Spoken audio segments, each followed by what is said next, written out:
Microsoft has made a big deal about Xbox One X being the most powerful console ever with its 6 teraflops of processing power. But when all is said and done, is X really going to be the most powerful console we've ever seen? The short answer, yeah, probably. Xbox One X's specs mean the capability for sharper textures, more complex models, faster load times, and a snappier OS.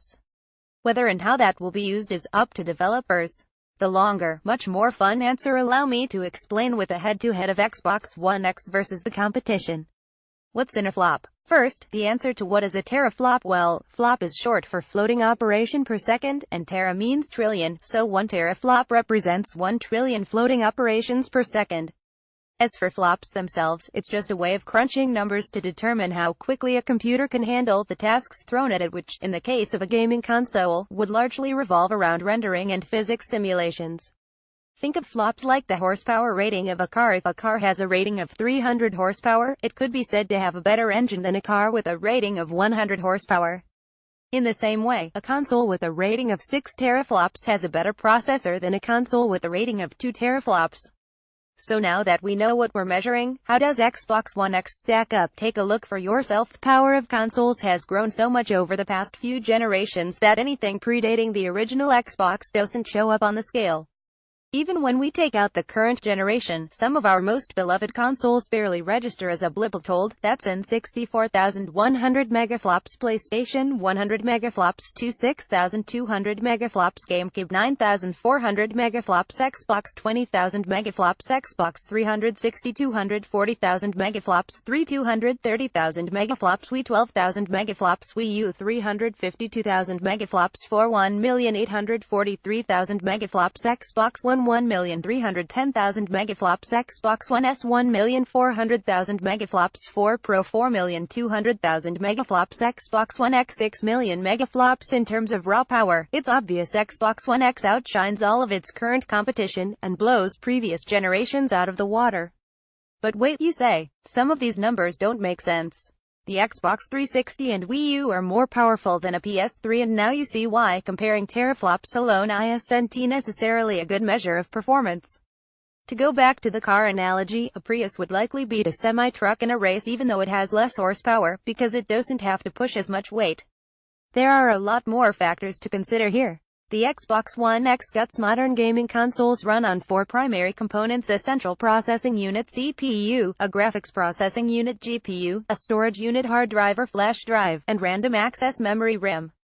I'm gonna break this down into super simplified terms to make it easy to understand, so we're going to lose a bit of the technical nuance. Commenters, feel free to make addendums to what I'm about to say. The CPU is the nervous system of the computer. It tells which pieces to do what and how fast. The GPU is the muscles. It does the heavy lifting and makes everything look good. The hard drive is like a storage box. The bigger the box, the more stuff you can put in it.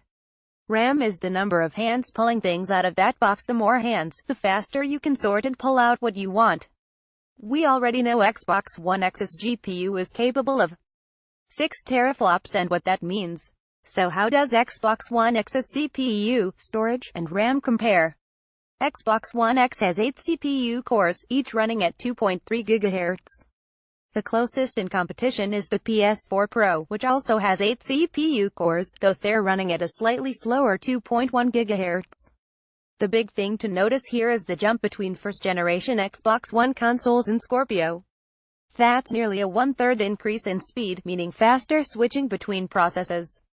In other words, every time your Xbox One X CPU issues a command like display this image or load this program, it has the capacity to do so 30% faster than your Xbox One. Whether it actually does or not will depend on how well the software is programmed, but at least the bottleneck has been widened. Next up, we have the hard drives. Xbox One and PS4 both came with 500 GB hard drives installed, while PS4 Pro and Xbox One X have 1 TB hard drives. That obviously means more space to store your games and apps, but the speed of a hard drive matters as well. Xbox One, PS4, and PS4 Pro all feature hard drives that spin at 5,400 revolutions per minute RPM. Xbox One X's RPM hasn't been specified, but Digital Foundry reports a 50% increase in bandwidth. Mostly, a faster hard drive cuts down on loading times. Destiny, for example, takes about 79 seconds to go from the system menu to playing from a hard drive, compared to 59 seconds from a solid-state drive. Not a huge difference, but if you want to get to that next stage just a little bit quicker, you might want to invest in a 7,200 revolutions per minute hard drive or even a solid-state drive if you've got the money.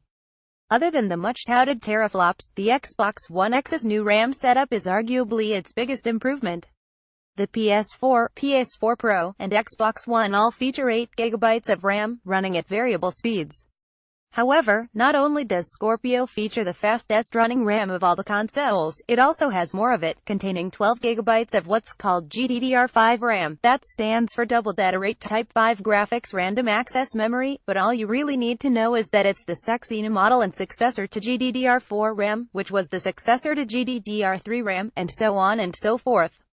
And no, what you see above is not a typo or mistake in the graph. The Xbox One's RAM does run faster than a base PS4.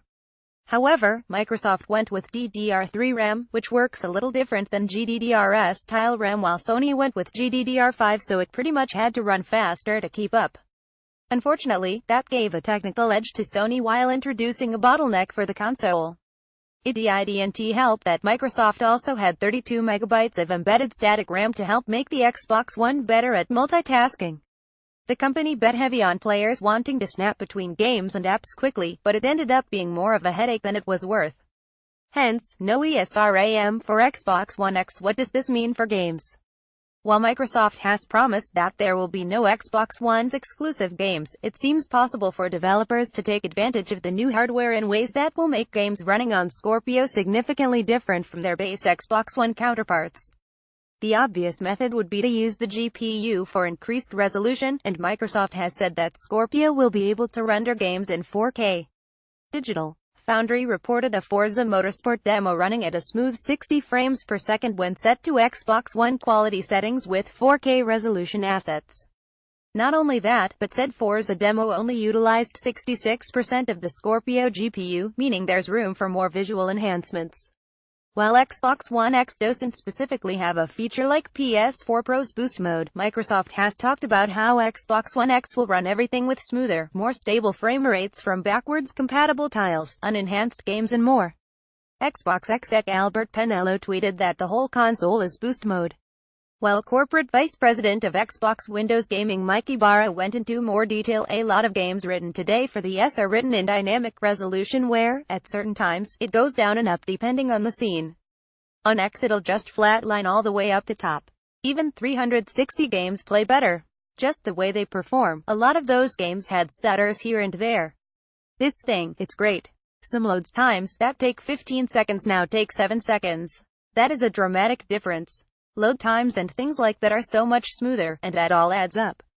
Another possibility is that Xbox One X games could use the increased RAM to provide denser landscapes with more physics simulations. Think about how sparse grass and trees are in games like Skyrim or Fallout 4 on low settings on PC, and how plentiful they are when set to high graphics settings. That's something increased RAM can help with.